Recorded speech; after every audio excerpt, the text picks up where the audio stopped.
পৃথিবীর সবচেয়ে ধনী জায়গা থেকে কি করে ভিখারি হলো পশ্চিমবঙ্গ? আল্লাহকে নাম পে দে বাবা।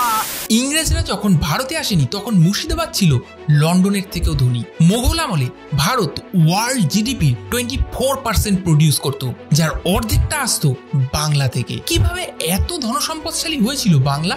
আসলে বাংলার উর্বর মাটিতে বছরে 3 বার ফসল হতো, যা এই উপমহাদেশের ক্ষুধা নিবৃত্তি করত। বাংলার মসলিন, সিল্ক, কটনে স্বাস্থ্য গোটা বিশ্ব। বাংলার শিপ বিল্ডিং ইন্ডাস্ট্রি তখন টেক্কা দিচ্ছে আমেরিকা, ইউরোপের মতন দেশকে।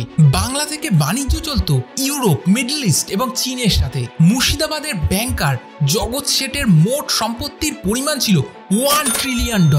ইংল্যান্ডকে একবার কিনে একবার বেচে দেওয়ার ক্ষমতা রাখতেন তিনি। ইউরোপীয়রা বাংলাকে বলতো নেশন অফ প্যারাডাইস।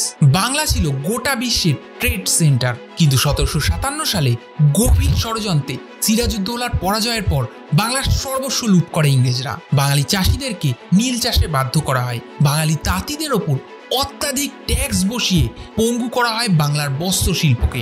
জোর করে চালানো হয় ইংল্যান্ডের ফ্যাক্টরির তৈরি রদ্দি মাল। 1765 থেকে 1900 সালের মধ্যে ব্রিটেন ভারত থেকে $65 ট্রিলিয়ন লুট করেছিল, যার বেশিরভাগটা ছিল বাংলা থেকে। এভাবে বাংলাকে পথের ভিখারি করে ছেড়েছিল ইংরেজরা।